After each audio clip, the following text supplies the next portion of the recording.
So you guys go ahead and go, and I'll try to figure it out from here. All right, y'all ready? Here we go. All right, good afternoon. Thanks for being here again today. I know it's been a long week, but we appreciate you guys running around and getting a lot of good information out to the public. So thank you for being here this afternoon, and we will go through our usual routine. I've got some updates for Medical Center and for Ector County, then I'll turn it over to the doc and let him talk about Odessa Regional. He's got some good information too, and then we'll have a time for questions at the end. So with that, the health department, they did notify us earlier before this conference to update some numbers, and the most current numbers we have that in Ector County, there are now 22 positive COVID-19 that are being reported. So that's an increase. So 22 is the number, and that comes from the health department. They sent that over to us right before we got started today. So 22 positive COVID-19 in Ector County. As far as Medical Center, of course, we've had 7 positive. 4 of those are in-house. 3 of those are currently on the ventilator. We've had 47 negative tests. There's 21 tests pending. So those numbers are changing. So that seems to be moving in a good direction. We still currently have 13. They call labeled PUI persons under investigation. So we have 13 of those in house right now that those are, I'm sure, awaiting results to see if those are going to be positive or negative. But so in the house, there's 13 people currently under investigation. We're waiting on those to come back. So I just wanted to update you on a few other things. Just this is a little bit outside the COVID arena, but I think it's important because this has kind of affected the way our world is. We have our first board of directors meeting coming up since COVID has really taken hold, and that's going to be next Tuesday. Of course, it's regularly scheduled, but we are going to do that through teleconference. So we're going to do that through a conference line, and that number is available, and we're going to have those agendas posted today. So on our website, those numbers will be available with the dial-in number and the code number to get in to listen to those. So we're going to do all of that board meeting by teleconference Tuesday. Okay, if you have any questions about that, let me know, but that should be posted up on our website with the agenda and the dial-in number and the code to get those to get on there to be able to listen to that. Let me just cover a little bit about our bed situation. Just to recap how many beds and what the bed situation is. Of course, our ICU and our CCU beds, that count right now is 40. We have 40 of those available. On our 7th floor, which is kind of the floor we've created to make sure that we have a reverse air and everything, there's 28 beds there. So between the CCU and the ICU and the 7th floor, that's 68 beds total that we have. I know there was a study released by, I think it was University of Texas earlier this week, maybe today, and we did participate in that to get our numbers into there, but our ICU and CCU beds and the 7th floor, those numbers together are 68 total available beds. We have 42 ventilators available, so that's still good, holding steady. Those 4 we have in-house, 3 of those are currently on the ventilator right now. So, but we do have the vents ready to go. And I know there was another question that I got earlier today, but Medical Center is licensed for 402 beds, 402. We usually run around 220, 230 people in the hospital. So that's about our staffing level where we normally are, but we are licensed for 402 beds. Then you start taking the beds around us. In the other buildings that we have here, that number goes higher than that. But our current license is for 402, and our operating, what we usually operate is about 200, 220, right in there. So that's some numbers. I didn't know if y'all are interested in that or not. Another thing I want to mention is we had a big conference call yesterday with, I think it was 15 regional hospitals around us. We've had conversations with our regional partners, but but we wanted to make sure we kept those lines open just to kind of get a bed count of available beds around us. Also to kind of see what they're experiencing through their emergency departments and how their testing's going. Just if we see this big wave, we had conversations of, they're going to need to send their most critical COVID patients to us. We're ready for that. I know we're ready to assist our regional partners. And on the same hand with that, we discussed with them about us being able to ship non-COVID patients that are in the hospital that aren't ready to go home back to them. And most of them were in agreement with that. That will require some more discussion, but when we start talking about, we've seen some numbers, and I know the doc showed some numbers the other day, where we're expecting sometime, this study said sometime in April, for this big influx of patients, that if we get overwhelmed, we realize there's a lot of beds around us with qualified people in these other communities, and our partnership with them is very important. They have people they need to take care of. There's going to be some that it's going to be more than what they can handle. They can send them to us. But at the same time, we'll have patients that they can handle. We need to be able to move those out so we can get more people in that are critical. So we thought that was a good conversation, about 30 minutes long. We plan on having another one of those next Friday just to kind of update who is filling up, who's not filling up, and how their supplies and their ventilators situations are. But we had a very good conversation with our regional partners yesterday. So we are very pleased with that. So I've got a few other things, but I will let the doc talk, and then we'll take some questions. And I've got a few thank yous. We've got a few more donations. We'll go over that, but I'll turn it over to the doc. Good afternoon, everybody. Okay, so numbers from Odessa Regional. We've sent 56 tests so far. But the good news is that we have 36 of those back as negative. We have 9 of those back as positive, and only 11 pending tests. So we are getting those tests back now. I think I described to you guys before about tests that had to go far away to get done, and early on being late by about 2 weeks. Those are all back now, and those were negative, the early cases. So we have 9 positives, 36 negatives. In our hospital right now, we have 4 patients admitted related to this. 2 of them are persons under investigation, and 2 of them are the confirmed cases, the same 2 that are still in the ICU. And that's our overall numbers. They're still on ventilators. Okay, so the message for today, I think what I want to talk about is accountability. That we're going to talk about accountability of the public and accountability of the leadership, the medical leadership, the city leadership, all of those people. You have to keep us accountable as we have to keep you accountable.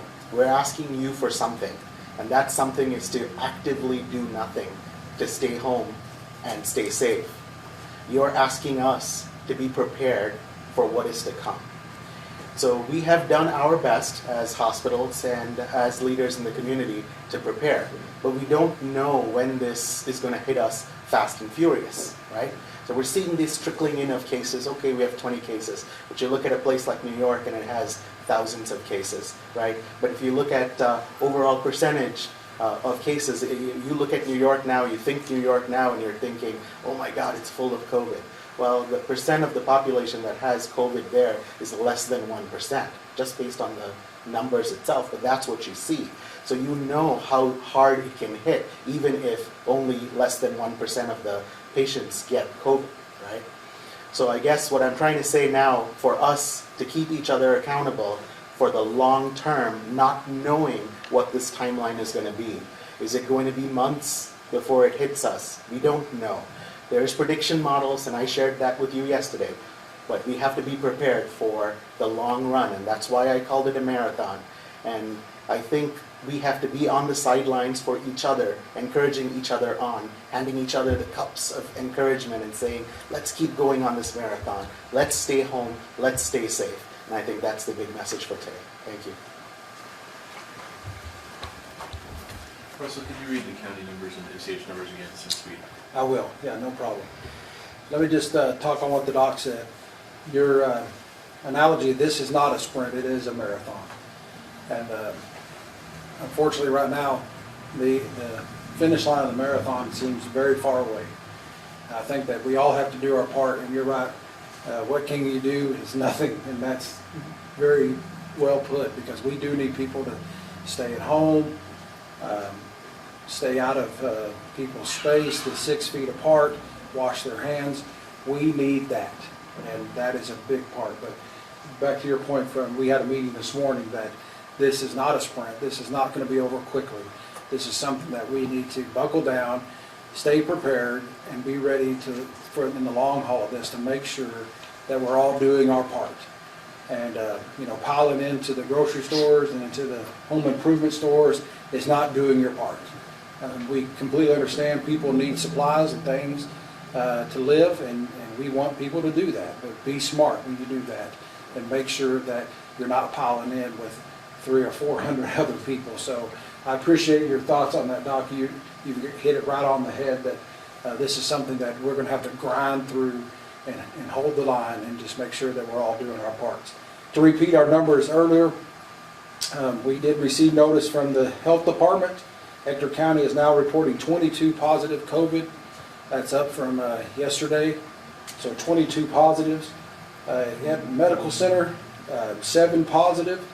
We've had 4 of those are in-house right now. 3 of those are on the ventilator right now. Also, we have 13 persons under investigation. Those are people who are watching closely. We've had 47 negatives and 21 pending. So again, 22 positive in Ector County. At medical center, 7 were positive. 4 of those are in-house right now, 3 on the vents. So before we get to some questions, let me say a few thank yous. I know we get questions all the time at both places. What can we do for the hospital? What can we do for the nurses and the doctors? And we've had some folks, and I certainly won't get them all today, but we'll continue to recognize folks that have gone above and beyond. The mask makers have been great. Dr. Armstrong, all the ladies and gentlemen and children around the Permian Basin that have made masks and are still making masks for all of us. Thank you for those. We appreciate those. Let me just run through this quick list if you'll give me a second. Of course, Legacy Nails and Spall for our mask. There's a welding company, Man on Fire Welding, brought a big trailer load of snacks, I think, to everybody in town, both hospitals. So Man on Fire Welding, thank you for that. Dr. Peter, he bought 240 helmets and face shields for staff. Hope City Impact and Hope Alive Church brought tons of snacks and waters for the nurses, and we're very thankful for that. Marquette's Cake Studio, what a very generous donation of 250 cupcakes. I don't know how many of those were left, but there were 250 of those. And Airflow Filters brought us a big giant batch of air filtering material to help us make masks and things like that, and we're very appreciative of all those. And I know we have more, and if I left you out, I'm sorry. We will get those names out. But everybody who's donated, I had some questions this morning. What can we bring you? What do you need? And I know an easy answer for both of us is, if you want to make a donation to, I think Stacy said the other day that she recommended the United Way. We have a foundation. Medical Center has a foundation. You can make a donation to there, and those funds go straight into the hospital or used for anything we could ever need. So the food and the snacks are appreciated. Donations through the foundation or to the United Way are much appreciated. So if anybody is wondering what they can do for either one of us, hopefully those are some avenues you can find to help us get through this time. So we do appreciate all that, and I know Odessa Regional does as well. So with that being said, take some questions. If anyone had clothing to donate, can they donate the clothing that doesn't fit, or should they just go ahead and throw those away? Like, when you say clothing, like like shirts. No, I'm talking about like people that are saving up clothing to donate to charities and stuff like that. So I think that if you're donating clothes, first of all, what you need to do, you need to wash them first. Then I'd probably tell you to bag those in a bag, and then turn those in to where you want to donate those, and let them decide where those need to go. But I know even with the masks that we receive, these sewn masks, that we're those are coming to us. They've washed them, some have bleached them. They put them in individual baggies to make sure that they're, not with anything else that can be exposed. So I'd say wash them first, get them nice and clean before you turn them over to anybody else. Yes, sir? I just had a question. There was a doctor who was exposed to someone asymptomatic, waiting test results, but that doctor went ahead and delivered a baby the next day before finding out that person had tested positive. The following day, that doctor had also tested positive. Just wondering if you could tell me what hospital that was at and if staff would be tested. Yeah. Well, let me tell you this. That provider, we want him to get better, okay? And I know the provider in question, I think we all do, and we know that this gentleman is a man of integrity and would not put a patient in harm's way. I can tell you, we have that under investigation, so here's the answer to that. I can't comment on things under investigation. At the same time, when all that's settled and done, and I know we've gotten calls, I know y'all probably gotten calls too, we've all received calls about it, and it's a very tricky situation with that.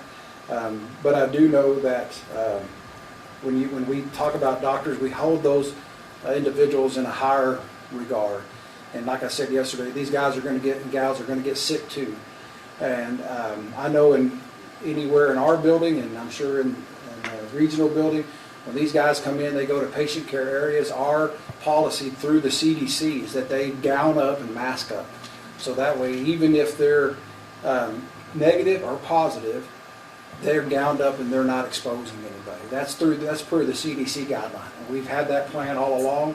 We've stuck with that plan, that when we have contacts with patients, that our folks are gowned up, they're masked up to make sure that we're not passing it or nobody's passing it to us. So I'll tell you this, as more details become available, we'll pass those along, but today I really can't comment any further than that. Do you want to talk about that?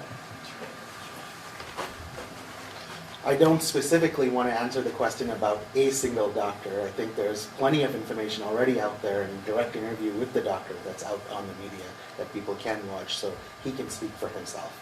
But what I can tell you is about CDC guidelines on who to test, right? So if there was someone that was exposed to someone that was known COVID positive or not yet known COVID positive and then turned COVID positive, there are specific criteria that public health officials follow to trace those people. And there is specific risk exposure levels. And I think I've mentioned this before, mild, medium, and high, or low, medium, and high per the CDC guidelines. So we risk stratify the people, decide which of those people is high risk, which of them need to be quarantined, which of them need to be tested, and then watch them for symptoms. So that's what would be happening at every hospital. The specific doctor you're asking about has not been in our hospital since the 19th of March, so that there's no risk of exposure to our staff or our babies. So I just wanted you to know that for us personally, it's not a risk right now, but for the doctor, he's already put out his public statement. Okay, and if in general, if a doctor is exposed to someone asymptomatic who's awaiting test results, what should they do? So if they're awaiting test results, means they're already labeled a person under investigation, right? A person under investigation is already on an isolated floor, is already wearing a mask. The healthcare worker that's entering that room is already in full PPE, the 4 pieces of PPE that I've talked about.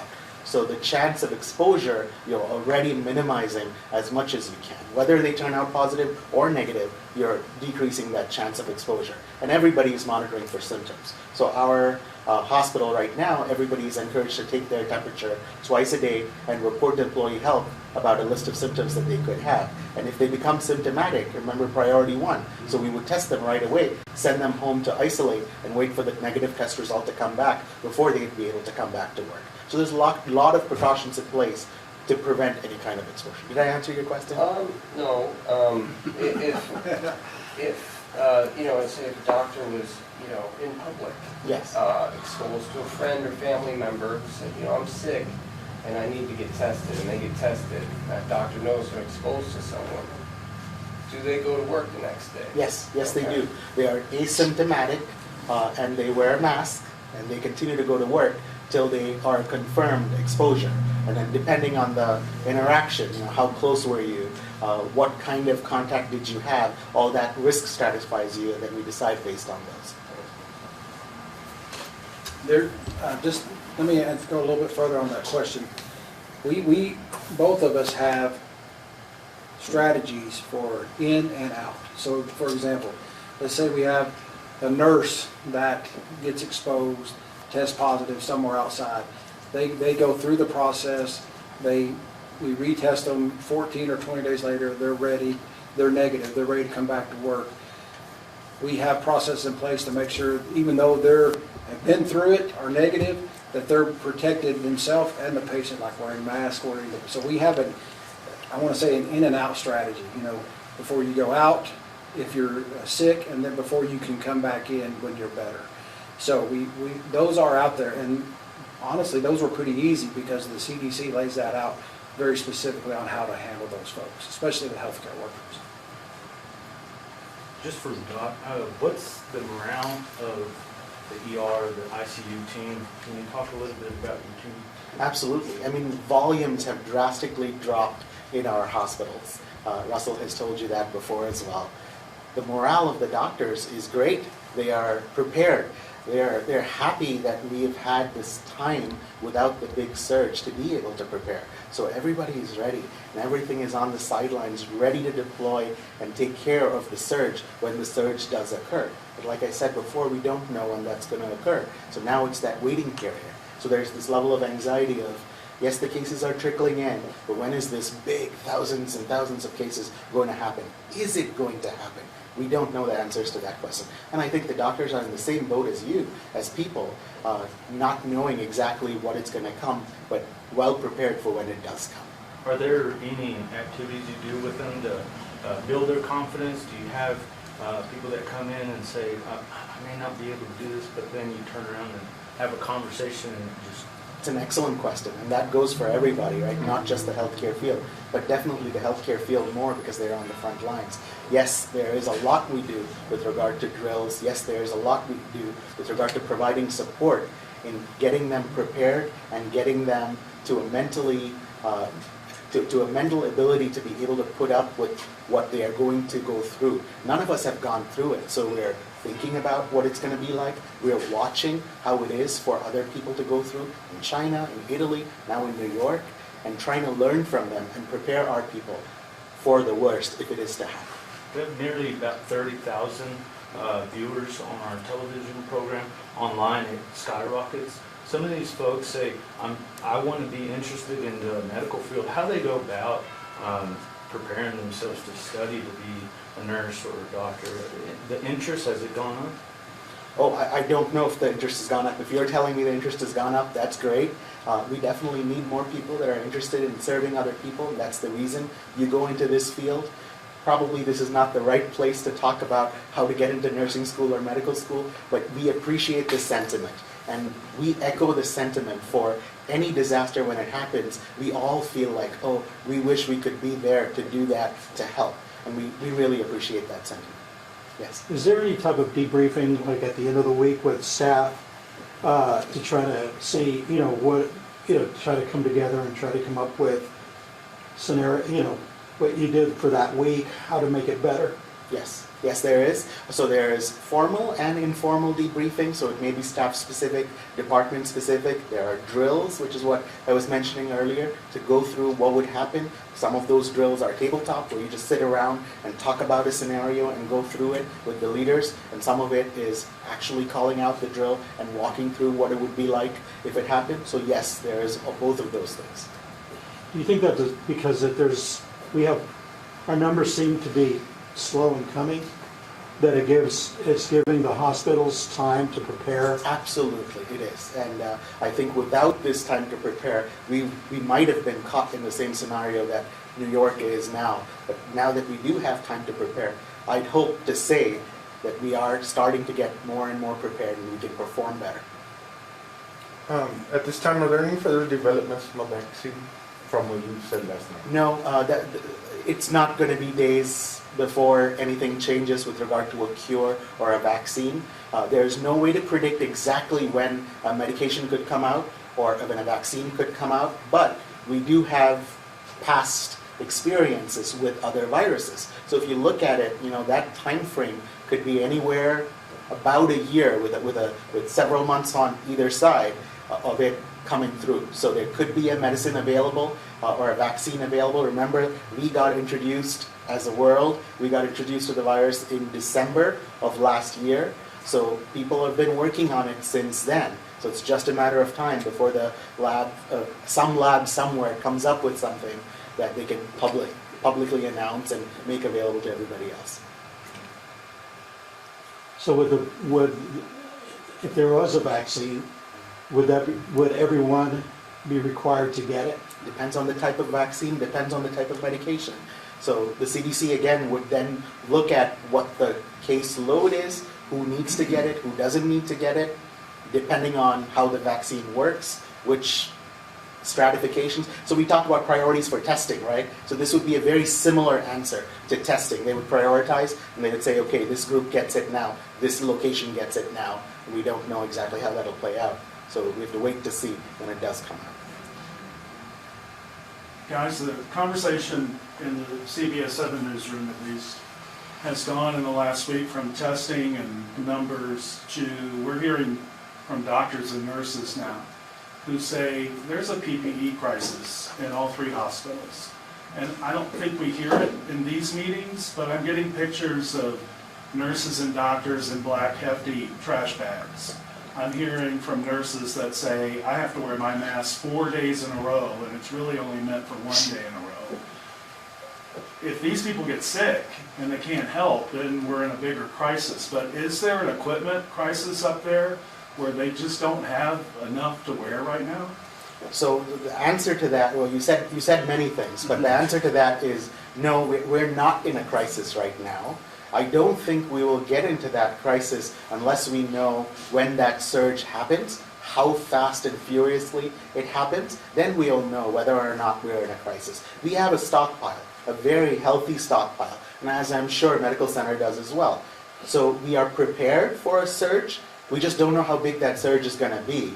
We do have numbers on, okay, if it's this many, then we have it for this many weeks. And if it's this, it's for this many weeks. Nobody's walking around in trash bags here. Not in the Permian Basin. Yes, those pictures are out there for people in New York, yes. Are our staff being asked to wear the same mask multiple days in a row? Absolutely. That's what conserving PPE is all about. And those are CDC guidelines. So you wear the mask till it becomes torn, or till it becomes wet, or till you can't breathe through it, or it becomes soiled with something. And so those are actually regulations, and we're following them to conserve the PPE for when we might need it in the future. That's a great question. We've seen pictures of people wearing Ziploc bags over their head for hairnets, and I think that we're not in a shortage mode. I think we're in a conserve mode. The CDC does the N95s without the soil can go 4 days. And I know our friends over at Texas Tech are working on a way to sterilize used masks to be able to make those go 20 days on top of that. So are there people wearing masks for more than 1 day? There is. Are there people wearing masks outside of the CDC guidelines? I'm sure in New York, and where our president said the national stockpile is depleted. We put in an order Monday for 50,000 N95s. And I hope we get those. I hope we get any amount of those. Everybody we know suddenly has become a mask salesman. I mean, I have mask salesmen calling me all the time. And even though you order these, we've seen some that have been en route to here that have been rerouted to a hot zone. And so what we're telling our folks, and I know the doc is telling theirs, is conserve those. We even have bags. They can put their mask in a bag, put their name on it, hold it there overnight. They come back, they can pick it up, put it back on. So, but I do think there are parts of the world that are being very creative with how and what they use as protective equipment. I just touched my face, sorry. All right, what else? Anybody got anything else? Doc, you have anything else? Let's talk about these meetings a little bit. I just want to make sure, or these this time we have, I just want to make sure we're using good use of people's time. We'll go ahead and let's keep the schedule for Monday, see what happens over the weekend, then we'll decide what to do with it as we go through the week, because I just want to be good use of everybody's time. I know from the question you asked earlier about the healthcare field, that even at our table at home, I've got a freshman and a sophomore, and we've had conversations about what does it mean to be a nurse and what does that take. And so I think it's good conversation, and I do think that it's nice that it's bringing a lot of interest into this, and hopefully it'll drive people into good career paths in the future. And so, but we want everybody to be safe. We want everybody, especially in the weekend. You know, people like to get out on the weekends. If you can park it at home, stay there. If you get out, keep the distance, wash your hands, stay out of large groups, and do your part. And let's hold this down. Let's get this thing over with. So we appreciate y'all's time. If there's not any more questions, Doc, I appreciate your time. Thanks for being here all week, and your crew. Y'all doing some amazing work. Our friends over in Middleton, we wish them the best too. We know they're busting it over there too, so we want to send them our thoughts and prayers as well. And we hope y'all have a good weekend and be safe out there. Thank you.